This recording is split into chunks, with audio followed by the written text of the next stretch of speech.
Capítulo 4. Rumbo a la Sierra Maestra. Los preparativos en México.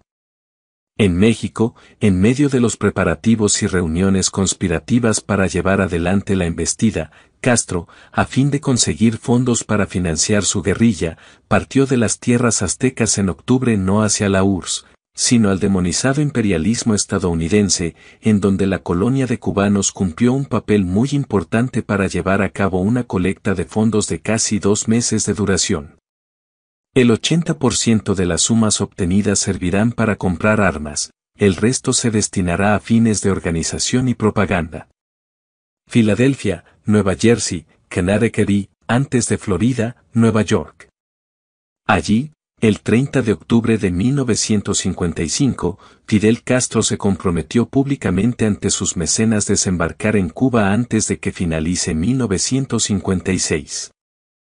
Una vez obtenido el financiamiento suficiente en el país del norte, Fidel se encargó de organizar durante meses los entrenamientos de las milicias rebeldes en México, cuya instrucción estuvo a cargo del coronel Alberto Bayo, militar retirado a quien le faltaba un ojo, quien gozaba de un extenso currículum. Bayo, residente en México, había nacido en Cuba pero criado en España y fue graduado en la Academia de Infantería primero y en la Escuela Militar de Aviación después. Además, había sido capitán de la Legión extranjera en la lucha española contra los moros africanos y durante la Guerra Civil formó parte de las milicias republicanas. Este trajinado personaje fue el instructor de la improvisada Academia Militar Castrista montada en Guadalajara. Para llevar adelante el adoctrinamiento, se alquiló una finca en el distrito de Chalco, con una extensión de 9 kilómetros de largo por 15 de ancho, sobre las montañas cubiertas de espesa vegetación, alejada de la urbanidad y la civilización para despejar sospechas y avistamientos. Allí fueron a instalarse cerca de 100 guerrilleros para recibir rígidas clases teórico-prácticas por el lapso de 3 intensivos meses, en donde se enseñaron y practicaron los principales dogmas de la guerra de guerrillas. Las armas compradas no eran malas. Los alumnos aprendieron a usar pistolas, rifles, ametralladoras. También se los instruyó en el arte de fabricar bombas para volar barricadas, aviones o tanques. El ánimo de las milicias era de euforia y excitación. Guevara, a pesar del asma, marchaba y se entrenaba destacadamente, a la par de sus camaradas o incluso de un modo más aguerrido. Según el jefe instructor, el citado coronel Bayo, Guevara era el que más empeño ponía. La incomodidad, el ascetismo, las ambientaciones rústicas, eran para Ernesto, más que un sacrificio o un fastidio, una motivación. ¿A qué obedece esta simpatía por la falta de confort? Por un lado, a ese mencionado afán de probarse y desafiarse a sí mismo, por otro, quizás debamos buscar antecedentes en su niñez, dado que parte de su infancia transcurrió en la selva de Misiones, luego vivió en las sierras de Córdoba, donde pasó el grueso de su adolescencia, y durante las temporadas de vacaciones acudía a las estancias de los abuelos. Ambientes agrestes que lo habituaron al contacto con la naturaleza, ¿en las ciudades se sentiría un extraño? La incipiente instrucción de los futuros guerrilleros en México consistía básicamente en largas caminatas, prácticas de remo en el lago de Chapultepec y en ejercicio bajo la conducción del cubano Arsacio Vanegas, un ex practicante de lucha libre. Promediando enero, el movimiento 26 de julio alquila 6 pequeñas casas donde se impuso un régimen cuartelario, tan monástico como compartimentado. Progresivamente, el entrenamiento se tornaba más rígido y militarizado. Al principio, Ernesto llegaba todo dolorido y tenía que darle masajes con linimento, recordará Gilda. Toque de diana a las 5 de la mañana. Entrenamiento físico exhaustivo. Estudios de temas militares o revolucionarios, salidas vigiladas, siempre en pareja, comidas a horas fijas. Nada de alcohol y estaban prohibidas las llamadas telefónicas. El 24 de junio Guevara y varios de sus camaradas, acusados de pergeñar una conspiración comunista para llevar adelante en Cuba, caerían presos en una redada policial en la cual permanecerá detenido por un puñado de días y desde esa breve estada en la cárcel, Se permitió efectuar anotaciones y escribir una carta a sus padres fechada el 6 de julio noticiándolos de las buenas nuevas. Los futuros se dividen en dos, los mediatos y los inmediatos. De los mediatos les diré que mi futuro está ligado a la liberación cubana. O triunfo con ella o muero allá, punto. Del futuro inmediato tengo poco que decir porque no sé qué será de mí. Estoy a disposición del juez y será fácil que me deporte a la Argentina, a menos que consiga asilo en un país intermedio. Pero pocos días después Guevara y sus camaradas recuperaron la libertad sin mayores contratiempos. Castro por su parte contestaría la infamante imputación de comunistas que sobre ellos recaía alegando que era una acusación absurda y envía al semanario Bohemia, de mayor tirada en la Cuba de entonces, publicado el 15 de julio de 1956, un largo artículo donde recuerda que, por el contrario, fue Batista quien en las elecciones de 1940 fue candidato oficial del Partido Comunista y que su gobierno actual incluye numerosos comunistas. Como vemos, Fidel hace uso de la libertad de prensa imperante en Cuba y en todo momento intenta despegarse de la etiqueta marxista que algunos desconfiados osaban endilgarle. Esta será una conducta reiterada en él, no solo durante la lucha contra Batista sino durante los primeros meses de su futuro gobierno, una vez triunfante la revolución. En cuanto a Batista, como todo gobernante populista de perfil heterodoxo, portaba una ideología signada por el oportunismo y la ambivalencia. Y si bien algunos los indican como un militar de derecha, lo cierto es que como bien lo denunciara Castro, en su estructura de poder colaboraban muchos comunistas. En verdad, Batista era un mandatario populista con rasgos autoritarios sin demasiada carga ideológica y en su desprolijo gobierno cabía gente de las más diversas tendencias. En cambio, los rebeldes comandados por Castro que habían intentado derrocarlo en 1953 en el asalto al cuartel Moncada y ahora renovaban la apuesta, se presentaban públicamente como demócratas antimarxistas que pretendían reinstaurar el funcionamiento de Constitución de 1940, el mecanismo republicano y un sistema electoral sin sospechas de fraude. En cuanto a Guevara, ahora sí podríamos decir que estábamos en una suerte de reinvención de sí mismo, es decir, en una etapa clave en la cual el aventurero errante ya se estaba formando en marxismo con mayor intensidad de lo habitual y entrenando a toda marcha. El periodista cubano Carlos Franqui, aliado al movimiento 26 de julio y que por esos días estuvo en México para entrevistarse con Castro, comenzó a tratar a Ernesto y lo describe de esta manera. Guevara tenía entonces un aire bohemio, un humor suficiente, provocador y argentino, andaba sin camisa, era algo narcisista, trigueño de estatura mediana y fuerte musculatura, con su pipa y su mate. Entre atlético y asmático alternaba a Stalin con Baudelaire, la poesía con el marxismo. ¿Cuál era entonces el perfil de este guerrillero comunista en gestación? Todo indica que a la sazón Guevara era una suerte de Preche. Incluso, fue por esos días cuando Ernesto fue bautizado con el apodo con el que hoy se lo reconoce mundialmente.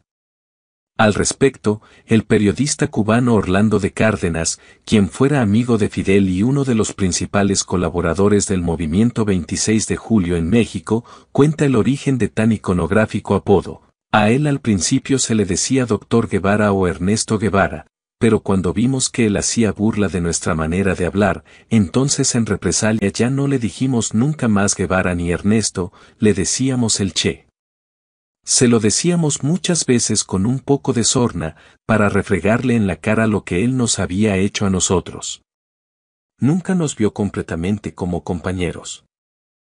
Pero más allá del singular sobrenombre adquirido que Ernesto Che Guevara luciría desde entonces y hasta su muerte, vale señalar que roces como los señalados en la convivencia con los cubanos no parecían ser datos aislados, puesto que al parecer él nunca terminaba de adaptarse a la idiosincrasia de sus conmilitones. Estos tipos no tienen cura. Estos fanfarrones son inaguantables. ¿No podrían hablar más despacio? ¿Cómo aturden?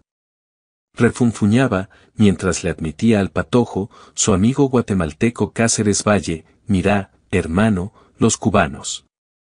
Además de hablar fuerte y ligero, tienen también otro defecto, no pueden ver las cosas en orden, tienen una especial devoción por el quilombo. Pero en cuanto a la afirmación de que el Che Guevara, además de estrenar sobrenombre, estaba viviendo una profunda radicalización o fanatismo, lo confirma el tono sumamente agresivo y destemplado de sus cartas, dato que alarmó a su madre, quien al advertir esta desmesura, le recriminó por vía epistolar la preocupante intransigencia ideológica que venía notando en su primogénito. Pero este último el 15 de julio le respondió mediante otra carta en la cual brindó una escalofriante autodefinición de su persona, preanunciando aspectos peligrosos de su personalidad: no soy Cristo ni un filántropo, vieja, soy todo lo contrario de un Cristo. Lucho por las cosas en las que creo, con todas las armas de que dispongo, y trato de dejar muerto al otro. Lo que más me aterra es tu falta de comprensión de todo esto y tus consejos de moderación. Es decir, las cualidades más execrables que puede tener un individuo. No solo no soy moderado, sino que trataré de no serlo nunca, y cuando reconozca que la llama sagrada en mi interior se ha convertido en una tímida lucecita votiva, lo menos que puedo hacer es vomitar sobre mi propia mierda. Por ahora, esta creciente violencia exteriorizada por el Che, solo se limitaba a las anotaciones. Naufragio en Cuba. Tras 16 agitados meses de entrenamiento y preparativos en México, obrantes entre julio de 1955 a noviembre de 1956, Fidel, Raúl, el Che y 79 hombres más, eran 82 en total, en la madrugada del 25 de noviembre de 1956, parten desde el muelle de Tuxpan hacia Cuba. Lo hacen en un pequeño yate llamado Granma, abuela en francés, comprado con dinero proveniente de la CIA, que ya por entonces simpatizaba con la oposición a Batista a través de un intermediario, el expresidente de Cuba Carlos Príos Ocarrás, exiliado en Miami. Unos 50 guerrilleros más quedarán en México, no cabían en el yate, y llegarán más adelante. Durante el trayecto, además de varios problemas técnicos, se debieron pasar 1001 peripecias. Tormentas, descomposturas, motores del navío que se rompían y navegación por debajo de la línea de flotación. Guevara describió imágenes del viaje en estos términos: la ruta elegida comprendía una vuelta grande por el sur de Cuba, bordeando Jamaica, las islas del Gran Caimán, hasta el desembarco en algún lugar cercano al pueblo Niquero, en la provincia de Oriente. Y en otro pasaje narra el clima humano. El barco entero presentaba un aspecto ridículamente trágico, hombres con la angustia reflejada en el rostro, agarrándose el estómago. Unos con la cabeza metida dentro de un cubo y otros tumbados en las más extrañas posiciones, inmóviles y con las ropas sucias por el vómito. El expedicionario Jaime Costa recuerda que en el Granma Guevara supo escoger un espacio donde le daba el aire y eso lo favorecía. Estaba mareado pero muy poco y por eso se reía de nosotros, nos ridiculizaba, decía: mira los cubanos cómo se marean, y los compañeros le miraban y decían enfadados: sí, los cubanos nos mareamos, pero tú ni te bañas, punto. Era su carácter prepotente y despectivo el que generaba que la gente le cogiera antipatía. El motor del navío andaba mal, patinaba el embrague y la embarcación era 4 veces más pequeña de lo necesario para semejante contingente. Probamos el Granma en aguas tranquilas y además con poca tripulación. Nadie sabía lo suficiente como para darse cuenta de que al montar 82 hombres en aquel barco, que eran unas cuantas toneladas de hombres, más las armas, agua, combustible, alimentos, iba a disminuir mucho la velocidad. No solo disminuyó su velocidad, sino que por poco se hunde, aquella era una cáscara de nuez bailando en el Golfo de México, recordará Fidel Castro. Estos y otros reveses provocaron que se llegara a destino 2 días después de lo previsto y en vez de desembarcar en Niquero, provincia de Oriente, tuvieron que desviar el rumbo a Playa Las Coloradas, a varios kilómetros del destino prefijado en un extenuante viaje que duró 172 horas, más que un desembarco, fue un naufragio, anotó el Che. Los guerrilleros debían llegar a destino el 30 de noviembre para unirse a Crescencio Pérez, un campesino que los esperaba con 100 hombres y algunos camiones para marchar hasta Manzanillo. Narra el biógrafo argentino Hugo Gambini que el plan previsto tras desembarcar incluía unirse a otros contingentes rebeldes y juntos atacarían por primera vez al ejército regular cubano. Simultáneamente, los sublevados escondidos en otras zonas harían estallar bombas en Holguín, Matanzas y Santiago, para despistar a los soldados de Batista. Una vez concluida la operación y requisados los pertrechos del destacamento de Manzanillo, Pérez guiaría a los rebeldes hasta un escondite en la Sierra Maestra, la cadena montañosa que crece en dirección paralela a la costa cubana, en la provincia de Oriente. La huelga general que los grupos opositores desatarían en La Habana y extenderían a toda la isla iba a conducir, creía Castro, a la caída inevitable de Batista. A primera vista, la empresa parecía absurda desde el punto de vista militar, puesto que 2 o 3 centenas de guerrilleros precariamente preparados jamás podrían vencer a Batista, quien contaba con más de 40.000 hombres, centenares de tanques, 10 navíos de guerra, 15 guardacostas y 78 aviones de combate y transporte. Ocurre que tal como lo veremos luego, lo ocurrido en Cuba ha tenido un sinfín de connotaciones excepcionales que hoy se silencian por completo, pero que de no haber existido, Castro y su puñado de hombres, por audaces que fueran, jamás podrían haber resistido más que un par de escaramuzas. El mito del manojo de guerrilleros que con solo aferrarse a la voluntad le pueden ganar a un ejército profesional, que será analizado más adelante, ha sido la cabal versión historietística que se ha exportado desde La Habana tras la revolución y que luego, compraron a ojos cerrados las guerrillas de toda Latinoamérica en los fatídicos años 60 y 70, con resultados catastróficos. Volviendo al punto que nos ocupa, en Santiago de Cuba, segunda ciudad del país, se encontraba a la espera el líder rebelde que operaba en el llano, zona urbana, el joven maestro Frank Pez y sus hombres, quienes no imaginaron que Castro arribaría con 2 días de demora y, tal como estaba pactado, al amanecer del 30 de noviembre de 1956. Centenares de jóvenes vestidos con uniforme verde olivo y portando un brazalete que los identifica como miembros del movimiento 26 de julio, se lanzaron a tomar la ciudad atacando distintas posiciones de la fuerza pública, poniendo en marcha un levantamiento que debía coincidir con el desembarco.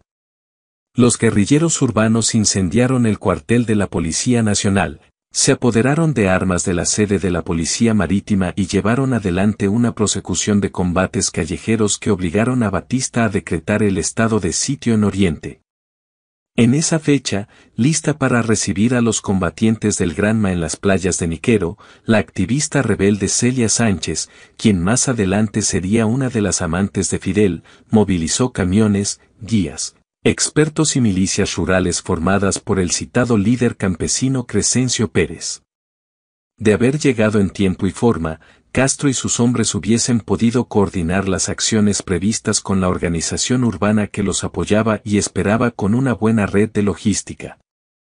Castro arribaría con 2 días de demora y, tal como estaba pactado, al amanecer del 30 de noviembre de 1956. Centenares de jóvenes vestidos con uniforme verde olivo y portando un brazalete que los identifica como miembros del movimiento 26 de julio, se lanzaron a tomar la ciudad atacando distintas posiciones de la fuerza pública, poniendo en marcha un levantamiento que debía coincidir con el desembarco.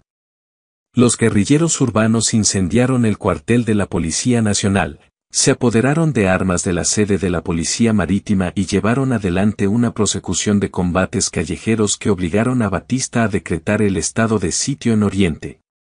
En esa fecha, lista para recibir a los combatientes del Granma en las playas de Niquero, la activista rebelde Celia Sánchez, quien más adelante sería una de las amantes de Fidel, movilizó camiones, guías, expertos y milicias rurales formadas por el citado líder campesino Crescencio Pérez.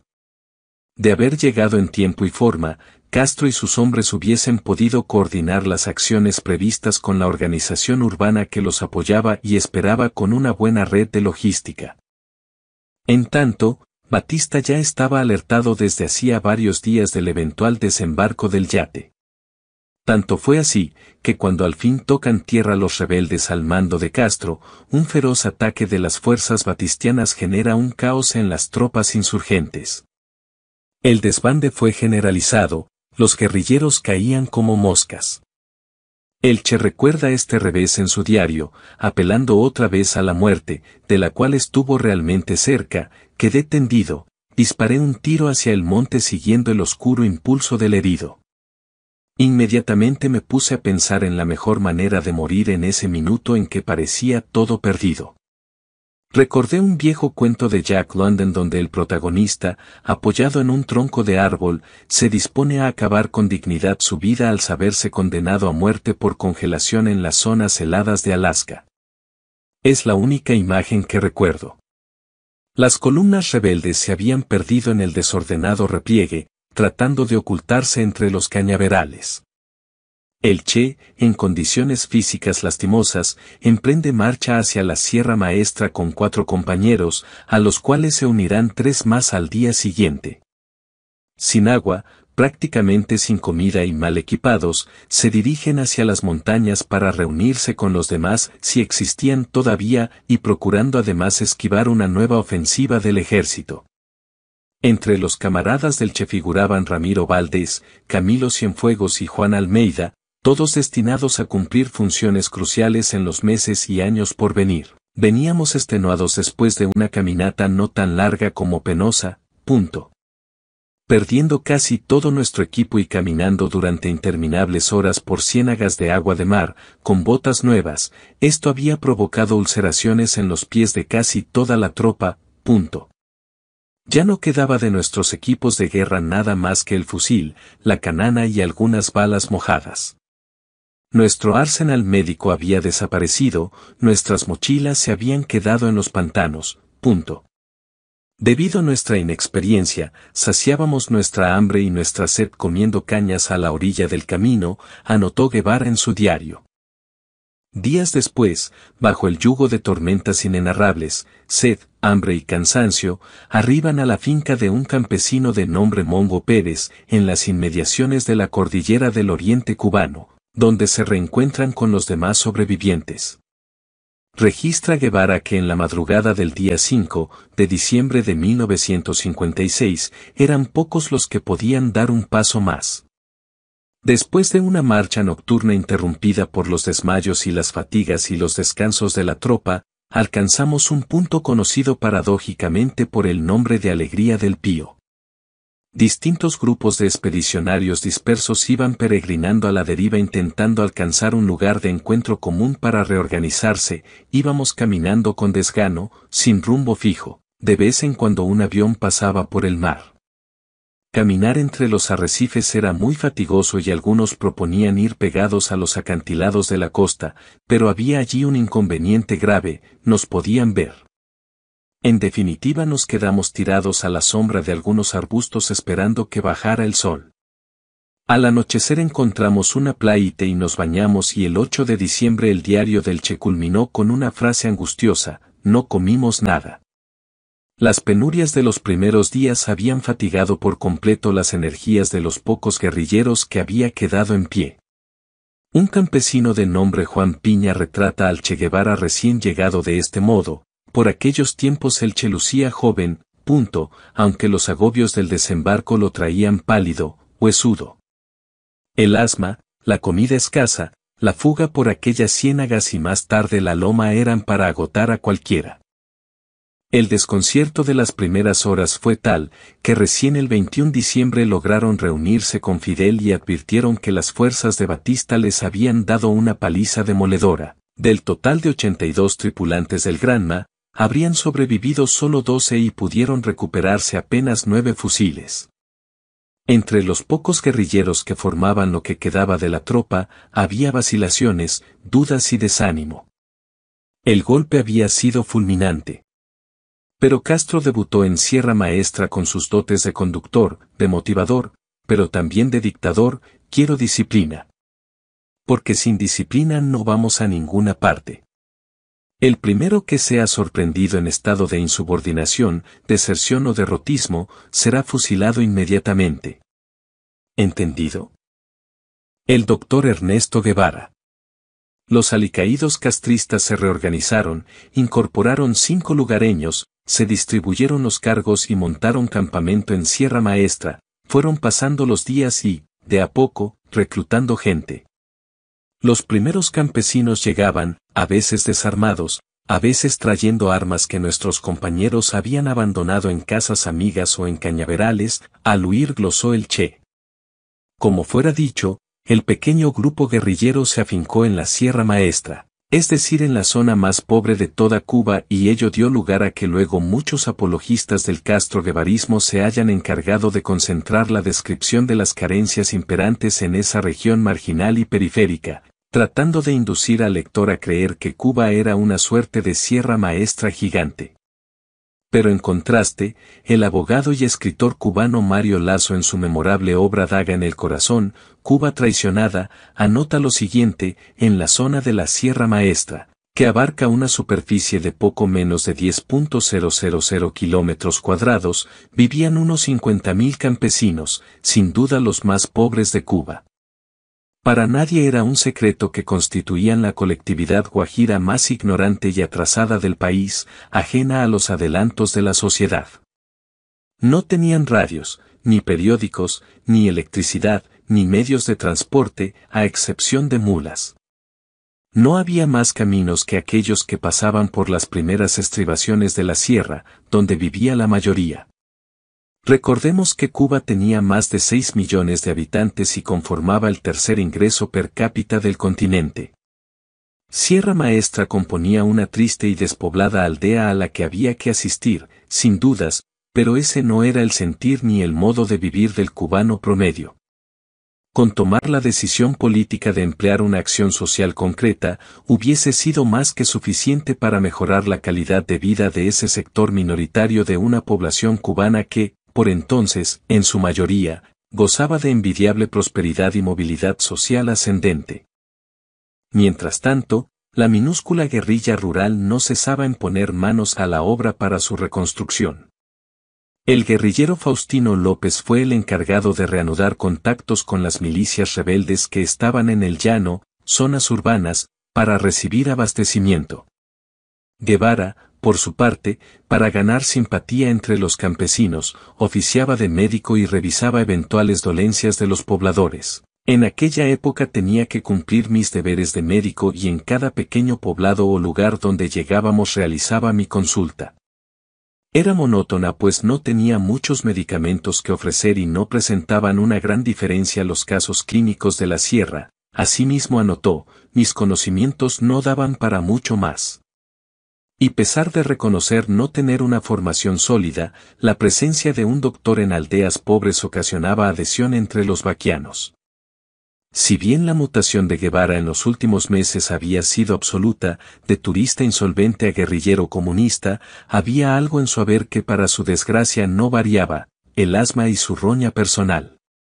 Uno de los principales combatientes del ejército rebelde en Cuba, Enrique Oltusky, quien tras la Revolución cubana se convertiría en su mano derecha en el ministerio que luego presidiría, recuerda que en Sierra Maestra el Che mientras comía, tomaba la carne con dedos sucios. Terminó de comer y salimos. El Che repartió cigarros. Eran toscos, sin duda fabricados por un guajiro de la zona.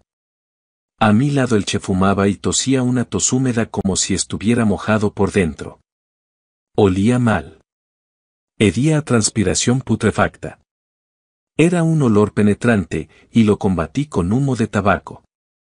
Interesante es también el testimonio de Miguel Sánchez, apodado el Coreano, combatiente reclutado por Fidel Castro como instructor militar del grupo de guerrilleros que se preparaba en México, quien registra una anécdota conteste con lo expuesto. Le decíamos el chancho porque tenía poca afición a bañarse y siempre tenía un olorcito a riñón hervido, y acusándolo de racista agrega que Guevara despreciaba a los negros. Muchísimas veces tenía problemas con Juan Almeida Bosques, que le decía él.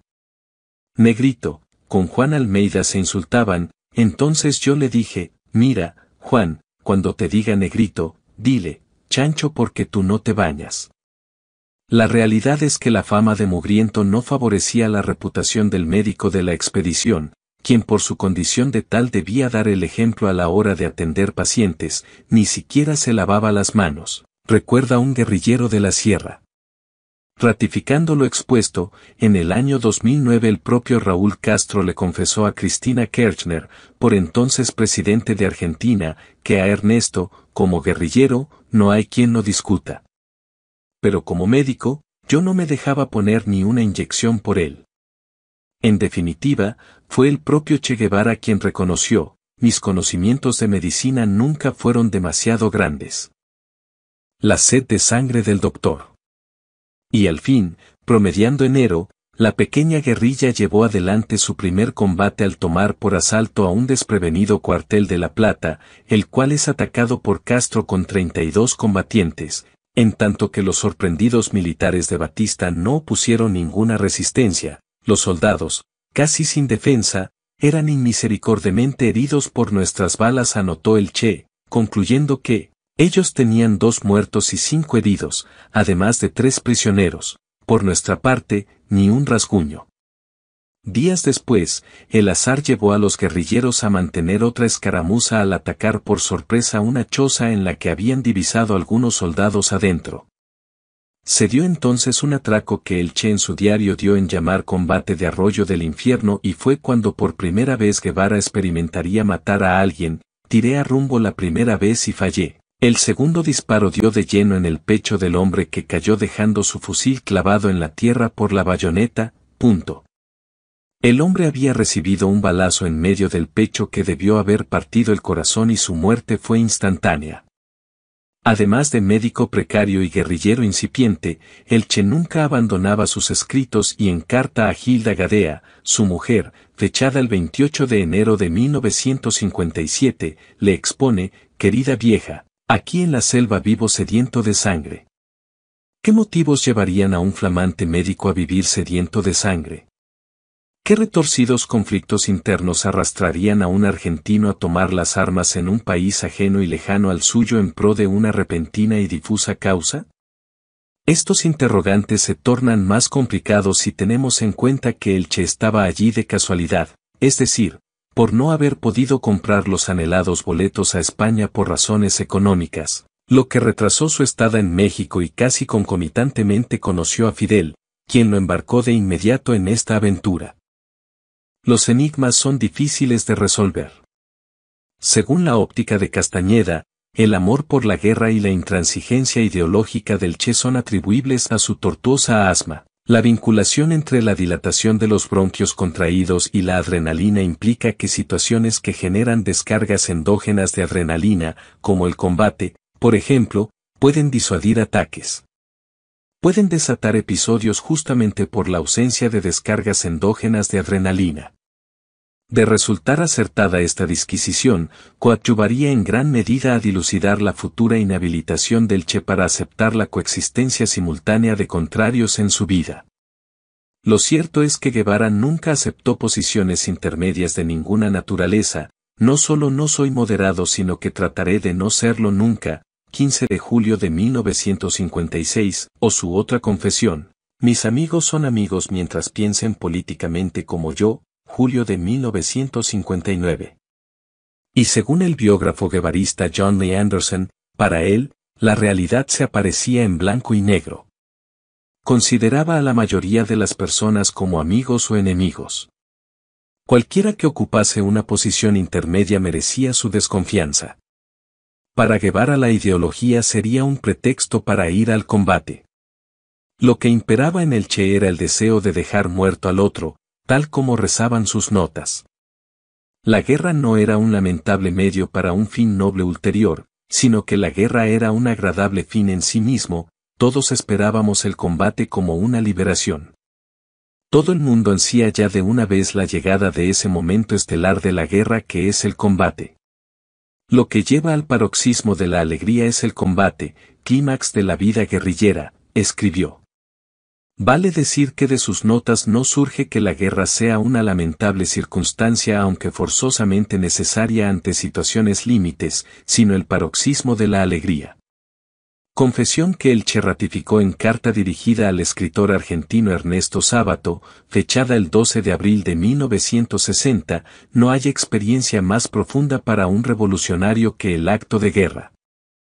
Notamos por sus notas que la relación del Che con la guerra pareciera tener una extraña y morbosa connotación erótica, habla de clímax, de experiencia profunda, de paroxismo, de alegría. Incluso, en carta a su segunda esposa, Aletta March, llegará a elaborar una insólita alusión romántica al narrar que la recuerda, bajo la renovada caricia de las balas. Sostiene Juan José Sebrelli que la embriaguez por el olor a pólvora, por las armas, por los uniformes y el combate lo acercaban a aquellos intelectuales fascistas. La reducción de los hombres a amigos y enemigos respondía, por otra parte, al modelo nacionalsocialista de Carl Schmitt. Esta última reflexión del sociólogo argentino no puede suscribirse al libro cerrado, porque hay un sinfín de detalles en la atormentada psicología del Che, que obviamente desconocemos. Empero, hay un dato que si rescatamos y que nos resulta inobjetable: Guevara era un sujeto entristecido, torturado, doliente, notablemente resentido. Sus escritos siempre remiten al odio, a la muerte, al éxtasis por la pólvora, a la sed de sangre, a exterminar al prójimo. Las únicas notas de alegría y distensión que podemos rescatar de sus inacabables epístolas datan de cuando él se ve envuelto en un combate o cuando en calidad de testigo se hallaba en medio de un bombardeo. Tal es el caso de su carta en Guatemala, fragmento que ya expusimos pero que vale la pena reiterar: me divertí como mono durante esos días. Esa sensación mágica de invulnerabilidad me hacía relamer de gusto cuando veía a la gente correr como loca apenas venían los aviones. Aquí todo estuvo muy divertido con tiros, bombardeos, discursos y otros matices. Por lo hasta aquí expuesto, todo indica que el Che era una suerte de temerario que iba deliberadamente en busca del riesgo y de la muerte.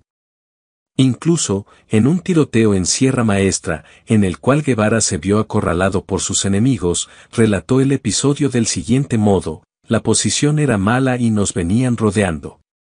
Personalmente noté algo que nunca había sentido: la necesidad de vivir. Eso debe corregirse para la próxima oportunidad. Guevara no se inmolaba gratuitamente ni se pegaba un tiro a secas para escapar del mundo, pero incurría en aventuras imprudentes o absurdas en donde morir sería más que probable. Y si bien queda claro que el Che quizás buscaba inconscientemente la muerte, también es cierto que ésta debería tener un velo romántico, estoico y heroico. La aventura podrá ser loca, pero el aventurero ha de ser cuerdo, decía Gilbert Chesterton. ¿Cuán cuerdo estaba el aventurero Guevara? Fusilador debutante. Con el correr de los trajinados días en la Sierra Maestra, se produjo un macabro episodio que marcará el bautismo del Che Guevara como fusilador habitual. La situación no estaba muy alegre en esos días. La columna, sin su espíritu forjado en la lucha todavía y sin una clara conciencia ideológica, no acababa de consolidarse, lamentará el Che, agregando: un día uno, un día otro se ausentaban compañeros y para evitar las crecientes deserciones, la insubordinación o el derrotismo, se impuso como norma interna del grupo la pena de muerte. Es en ese estresante contexto de convivencia interna, cuando el guerrillero Eutimio Guerra no terminaba de resultarle del todo fiable al Che, quien lo acusaba de ser informante del ejército. Sin más, basándose solamente en su falible intuición, Guevara le destrozó la cabeza de un disparo. ¿Acaso eso fue un acto de legítima justicia revolucionaria? Su excompañero Jaime Costa, asaltante del cuartel Moncada en 1953, expedicionario del yate Granma y luego comandante del ejército rebelde, respecto del guerrillero asesinado por Guevara, afirma: no había una seguridad concreta.